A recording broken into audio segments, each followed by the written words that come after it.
Just made it to Lone Pine in the Eastern Sierras. Got the Mount Whitney directly behind us. And John's disappeared. Where did John go? Are you hiding behind the Jeep? I was like, where did you go? So we're here now at Lone Pine to the visitor center. We're gonna try to snag our permits. I think I can get a shot of that. Yeah, there she is. We're gonna be getting up on that one. Doesn't look very big from here, does it? Like that, like a lot of space up there. Yeah. You just don't realize where the tree line. I mean, look at this one up front, and then that tree line just slowly drops. It's back there, though. Yeah, that looks about right. Awesome. You ready, man? I'm ready. Let's do this. John and I rolling into town with the third season, believing that we could do this. I'm almost 60, John's 70, I think, here, and it's not an arrogance thing, but we have some kind of confidence that makes us believe we can get up to those jagged peaks up there on the right and down in 24 hours. Guys like Crazy Jack remind us we can do this. I asked John, why do we keep coming back? Every time we finish a summit, we always say we're never doing that again. And then next season, we're like, who's getting the permits? So I asked John once, what is your why? Why do you come up here? Because I was starting to ask the question, really, why? And of course, his simple response was, because I can. And that is really what it comes down to, is being able to do it. So we are in Gearhead Central at Elevation. They've got some amazing hiking, backpacking gear. Got Mountain Hardware back there, and this is our place when we come up to the Sierras.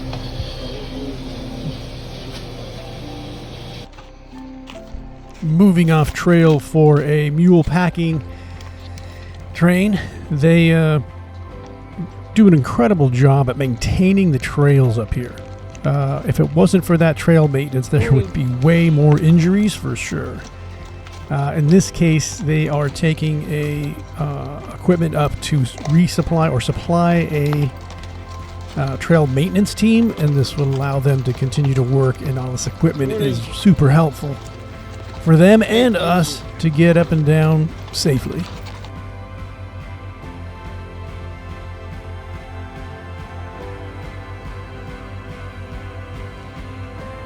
...2023 had an enormous amount of snow. It was a solid winter. Here we are in the middle of August, actually August 9th, my birthday. And you're seeing these snow fields and just so much more snow than we've ever seen. And watching the reports, we realized as we came up here that, we are summer guys. We're not mountaineering guys. And there's a very important distinction between the two, because in mountaineering, they have more experience in changing conditions with winter, spring-like conditions, which again, most injuries occur in spring, even deadly ones often here on this mountain.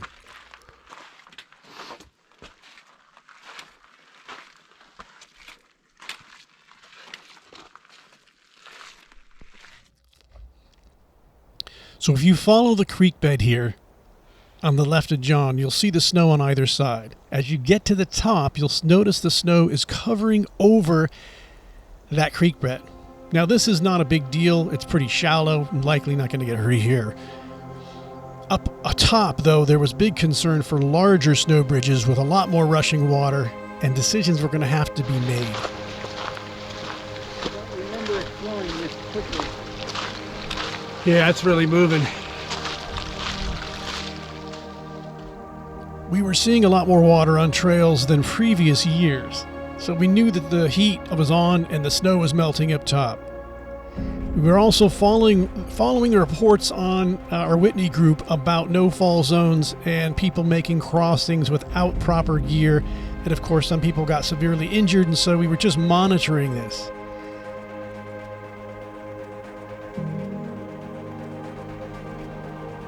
It's tough because there are dangers that lie ahead, but at the same time, you're in this absolutely magical place.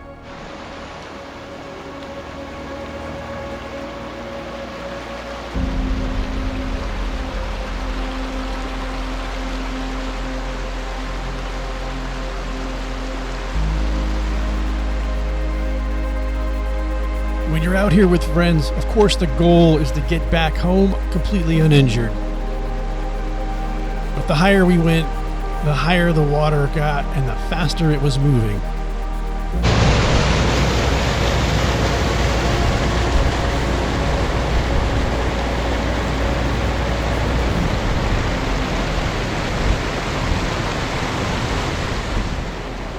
John and I are confident in our balance, but the thing is, when you put a 35 or 45 pound backpack on, when you land and plant your feet, the backpack can shift.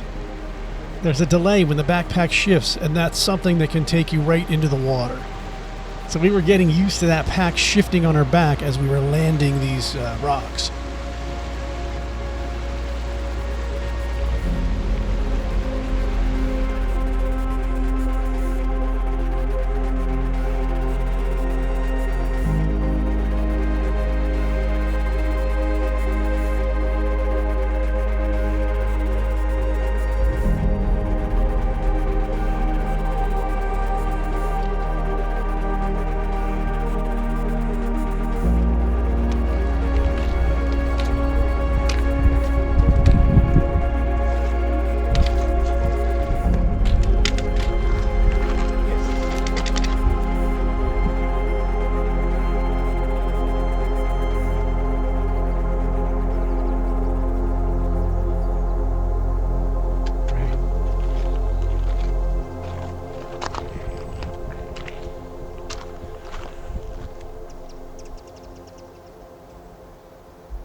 I feel like I'm hiking this in spring. Well, we essentially are.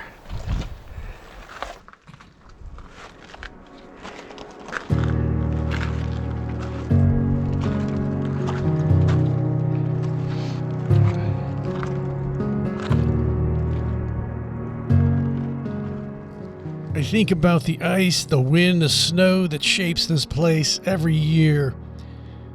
You know, you learn to carry more equipment. In our third season, I've learned a lot about myself. I've tried to take my eyes off myself and think about other people. I carry more equipment than's necessary in first aid. We have our SOS stuff, just things that people might not take with them so we could be of benefit.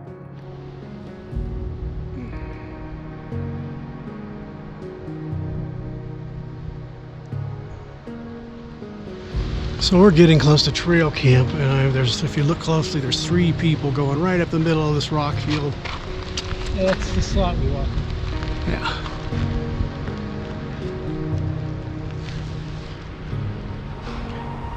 We just had a couple of folks tell us that the ice bridge has got some holes in it, and they were uncomfortable, so they turned back, but she said it seemed doable. We have whatever we need.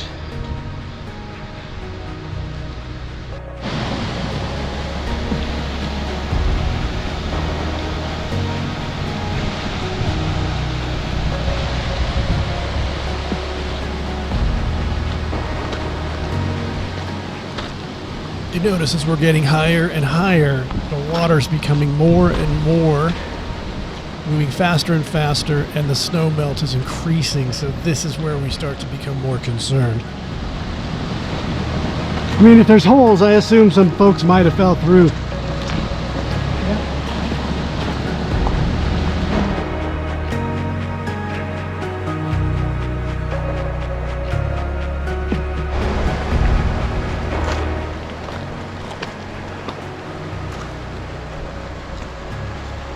So here we've lost sight of the main body of water. We know it's underneath that snow, but we just can't see it.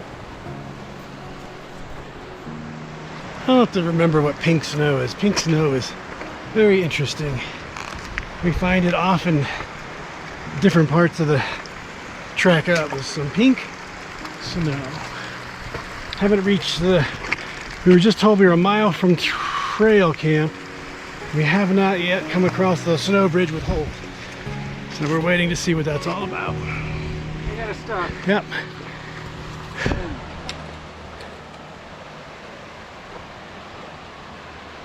Whew.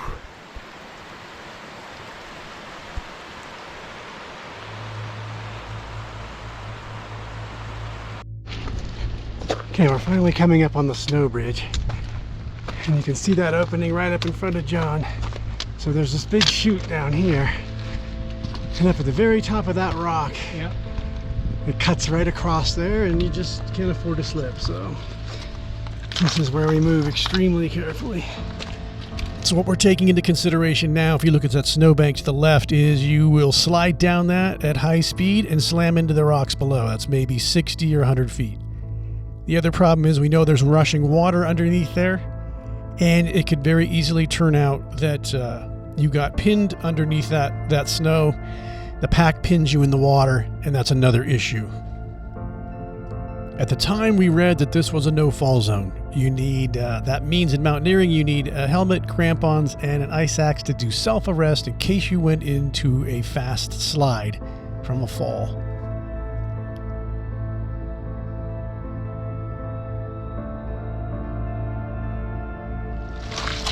It's pretty damn thin. And it is, but they've got those rocks there. Yeah. Let me take a look underneath. Man, this is a sketchy bridge. There's rock underneath there, and there's definitely some snow in big chunks right where we start to go up. So I think that's why they're making it. Well, those guys got to be heavier than me. You're not going to put spikes on? Yeah, that's a good idea. I'm gonna put spikes on. Okay. Yeah, they're hugging they're hugging it and moving slow. And they're slipping, so those cramps are a must. He's slipping all over the place. Jesus.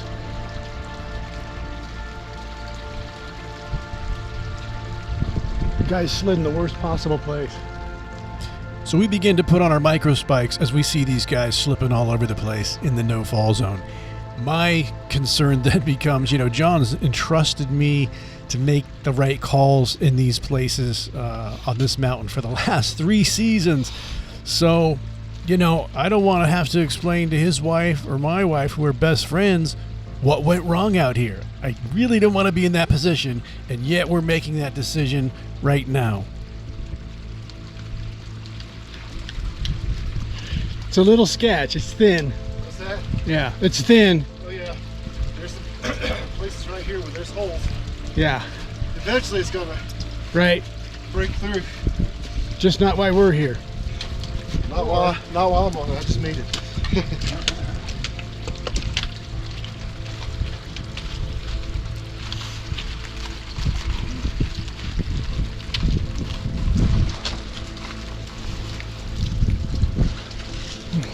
Some snowboarding there. Oh. Nice work. Hey.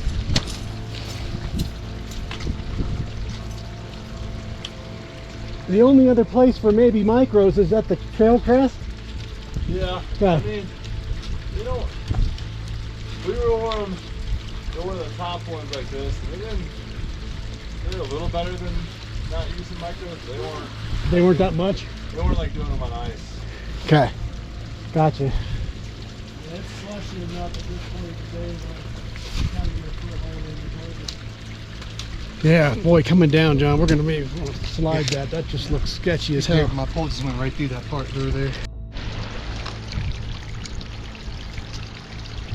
Okay, so this is the last bridge that's getting really thin. The problem is it's a no-fall zone here. Just bended some rocks, it's gonna hurt bad.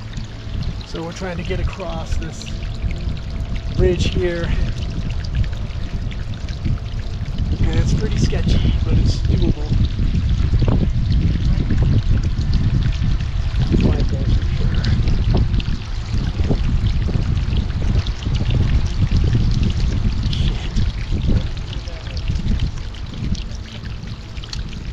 You guys got micros on?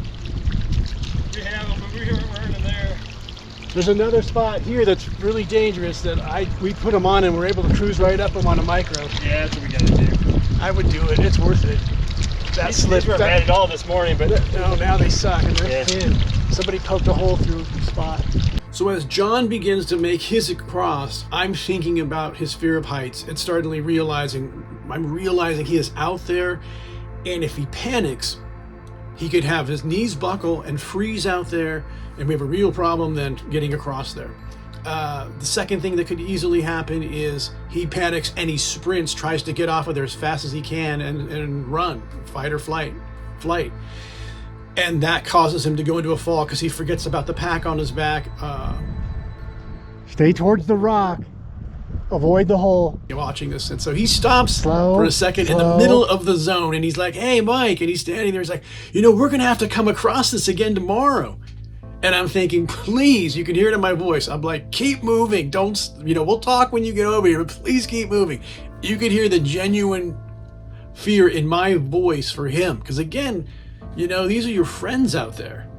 There's family. There's real connections out here, and you see your friend go over the side. You're a different person. I interviewed Moose Mutlow on our podcast, and he's the guy. He's the family liaison. His job is to talk to you and explain to you why someone hasn't come back from a trip, why they're missing, or if they died. He has to be the one to inform you.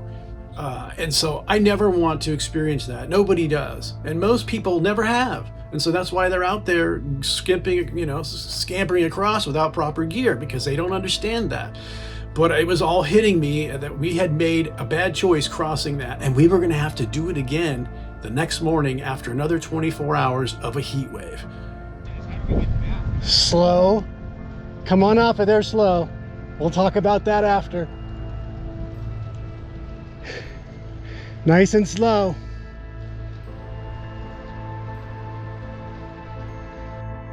I would not do this without these spikes. No way. The people are doing that are crazy.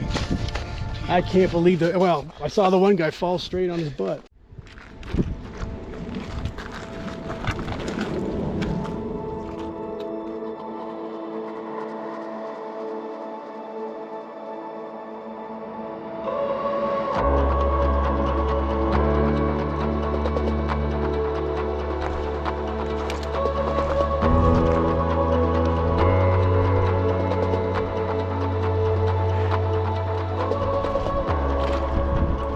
Turns out pink snow is a type of algae that is found at the higher elevation, and actually that color helps protect the algae from the high UV that's growing. So there's an algae field on top of the snow.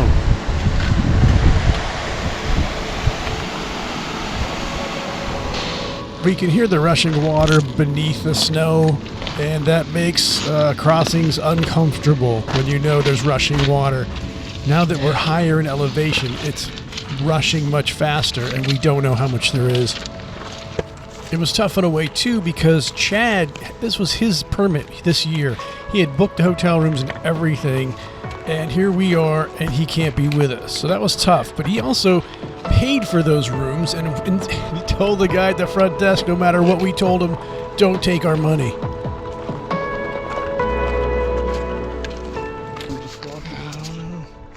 So John and I made it just below trail camp. And it was tough, but it was pretty smooth except for the snow bridge, which we agree is sketchy. We made it across and then looked back and said, we don't want to do this tomorrow afternoon when it's melted again because there's holes in it. People are slipping. We watched people slip and slide on it. We didn't want to put trail spikes on. And then, of course, if you do fall, unfortunately, there's a 100-foot drop that's going to really hurt. Probably a trip to the ER. So we're going to try to hit it in the morning. I believe that's probably the call. Yeah, that's a good call. All right, that's all for now.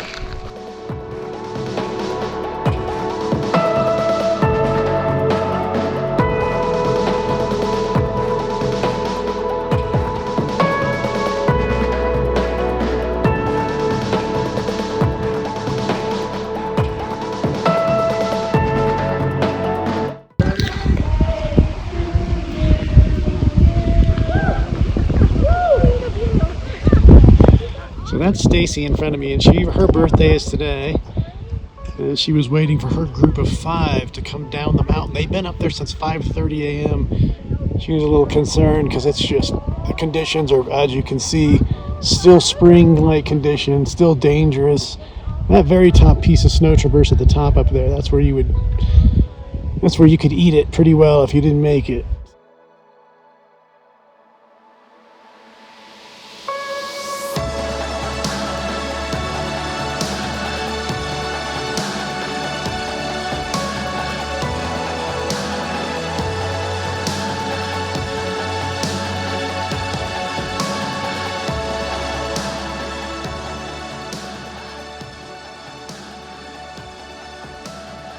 So having summited 2 times already and following reports, trail reports, we had a very good idea of the type of difficult no fall zone crossings that we would be facing up at the top. And we knew if we summited, it was taking a long time to get back down, and we'd have to cross all of those zones again and be twice as tired. So we really did not want to take that kind of chance. We wanted to be happy and thrilled we made it to Trail Crest and make that one no fall zone crossing one last time tomorrow morning.